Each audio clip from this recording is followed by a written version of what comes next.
الحمد لله رب العالمين والعاقبة للمتقين والصلاة والسلام على سيد المرسلين سيدنا ومولانا محمد صلى الله عليه وسلم. أما بعد، فأعوذ بالله من الشيطان الرجيم. بسم الله الرحمن الرحيم. لقد كان لكم في رسول الله أسوة حسنة. صدق اللہ العظیم. ان کی محفل کے آداب کچھ اور ہیں، لب کشائی کی جرأت مناسب نہیں. ان کی محفل کے آداب کچھ اور ہیں، لب کشائی کی جرأت مناسب نہیں. ان کی سرکار میں التجا کے لیے جنبش لب نہیں، چشم تر چاہیے. یہ وہ موضوع ہے جسے بیان کرنے کے لیے دنیا کے سارے درختوں کو قلم بنا لیا جائے، سارے سمندروں کے پانی کو روشنائی بنا لی جائے، زمین سے آسمان تک کے خلا کو اوراق بنا لیا جائے، تو یہ گمان کیا جا سکتا ہے کہ سارے قلم ختم ہو جائیں گے، سمندروں کا سارا پانی خشک ہو جائے گا، زمین سے آسمان تک کا خلا پور ہو جائے گا. لیکن میرے نبی حضور پاک صلی اللہ علیہ وسلم کی سیرت مکمل نہیں ہو سکتی. زندگیاں بیت گئی اور قلم ٹوٹ گئے، تیرے اوصاف کے ایک باب بھی پورا نہ ہوا. میں حیران ہوں، بات کہاں سے شروع کروں؟ وہ زبان، وہ طاقت، وہ صلاحیت، وہ استعداد کہاں سے لاؤں جس سے نبی کریم صلی اللہ علیہ وسلم کے اوصاف کاملہ، اخلاق فاضلہ اور خصائل حمیدہ بیان کرنے کا حق ادا ہو سکے. ہزار بار بشویم دہن ز مشک و گلاب، ہزار بار بشویم دہن ز مشک و گلاب، ہنوز نامے تو گفتن کمال بے ادبی. کیا آپ کا حلیہ مبارک بیان کروں؟ کیا آپ کے قامت زیبا کا تذکرہ کروں؟ کیا آپ کی مہر نبوت کو بتاؤں؟ کیا آپ کی چال، آپ کی رفتار اور انداز گفتگو کو بیان کروں؟ اپنوں اور غیروں کے ساتھ سلوک و برتاؤ کی بات کروں؟ آپ کے ذوق عبادت اور شوق شہادت کو بتاؤں؟ آپ کے امام الرسل، سرتاج اولیاء، سید الاولین والآخرین ہونے کو بیان کروں؟ ہے کمال رتبہ مصطفیٰ بلغ العلا بکمالہ، ہے کمال رتبہ مصطفیٰ بلغ العلا بکمالہ. یہ اثر ہے ان کے جمال کا، کشف الدجا بجمالہ. کسی ایک ادا کی تو بات کیا، کسی ایک ادا کی تو بات کیا، حسنت جمیع خصالہ. وہ خدا کا جس نے بتا دیا صلو علیہ وآلہ. بیان کرنے کی ہر چیز ہے اور بیان کی بھی گئی ہے اور قیامت تک بیان کی جاتی رہے گی. حضرت انس رضی اللہ عنہ فرماتے ہیں میرے نبی نہ بہت لمبے تھے نہ پست قد بلکہ درمیانہ قد کے تھے، لیکن مجمع عام میں سب سے اونچے دکھائی دیتے تھے. آپ کا رنگ مبارک نہ بالکل سفید چونے کی طرح، نہ بالکل گندم بو کہ سانولا پن آ جائے، بلکہ چودھویں کے چاند سے زیادہ روشن، پر نور اور ملاحت لیے ہوئے تھے.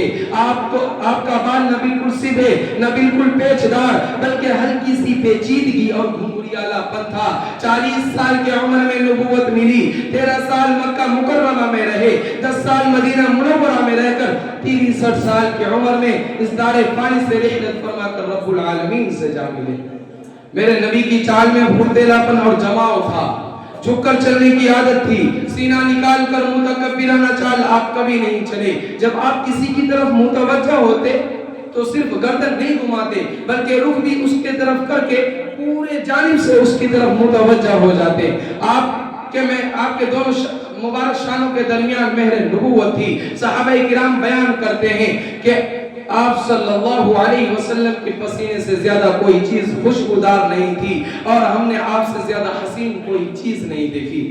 میرے نبی سب سے زیادہ سخی اور دریا دل تھے، سب سے بڑے بہادر، سب سے زیادہ سچے، سب سے زیادہ شریف گھرانے والے تھے. آپ جیسا صاحب کمال نہ دنیا نے کبھی دیکھا ہے نہ دیکھے گی. نبوت ملنے سے پہلے آپ کی زندگی پاکیزہ و بے مثال زندگی تھی، لیکن نبوت ملنے کے بعد اس پاکیزگی میں جو حسن و کمال پیدا ہوا اسے بیان نہیں کیا جا سکتا.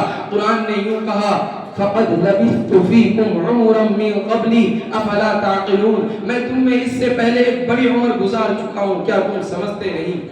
میرے نبی سب سے زیادہ غیرتدار، بااخلاق و باکردار تھے، سب سے بڑے عابد و زاہد تھے، راس الاتقیاء تھے، سراج السالکین تھے، اور سادگی و قناعت کی زندگی گزارنے والے تھے، وعدے کے پکے، عہد کے پابند، امانت و دیانت میں یکتا، سب سے بڑے مربی، سب سے بڑے معلم، سب سے بڑے قائد، سب سے بڑے مجاہد، ساری دنیا کے لیے بے چین و بے قرار رہنے والے تھے۔ فَلَعَلَّكَ بَاخِعٌ نَفْسَكَ عَلَىٰ آثَارِهِمْ إِن لَّمْ يُؤْمِنُوا بِهَذَا الْحَدِيثِ أَسَفًا، بس شاید کہ آپ ان کے پیچھے اگر وہ ایمان نہ لائیں اپنے آپ کو ہلاک کر ڈالیں گے۔ آپ کا اخلاق کریمانہ قرآنی تعلیمات کا مظہر اتم اور نمونہ کامل تھے۔ قرآن میں جو کچھ موجود ہے وہ آپ کی زندگی میں موجود تھی، گویا قرآن پاک آپ کی حیات مبارکہ کی شکل میں مجسم ہو چکا تھا۔ تو ساز ازل نغمہ سرمد کی طرح ہے، تو ساز ازل نغمہ سرمد کی طرح ہے، میں زین معبد ہوں تو گنبد کی طرح ہے۔ تکلیم محمد ہو تو بن جاتا ہے قرآن، تکلیم محمد ہو تو بن جاتا ہے قرآن، قرآن ہو مجسم تو محمد کی طرح ہے۔ عائشہ فرماتی ہے کان خلقہ القرآن، آپ کے اخلاق قرآن تھے۔ خود میرے نبی فرماتے ہیں بعثت لأتمم مکارم الاخلاق، میں اس لیے مبعوث کیا گیا ہوں تاکہ حسن اخلاق کی تکمیل کروں۔ میرے بھائیوں، بیان کرنے کی ہر چیز ہے، کیا بیان کروں کیا نہ بیان کروں، وقت کی تنگ دامانی ہے، اپنی کم علمی بے بضاعتی اس سے بڑھ کر ہے۔ اس شعر کے ساتھ اپنی تقریر کو مکمل کرتا ہوں کہ حسن کا پیکر، حسن کا پیکر میرا پیمبر، ساری دنیا کا وہ رہبر، حسن کا پیکر میرا پیمبر، ساری دنیا کا وہ رہبر، جلوے ان کے بے ہم صلی اللہ علیہ وسلم، صلی اللہ علیہ وسلم، وما علینا الا البلاغ۔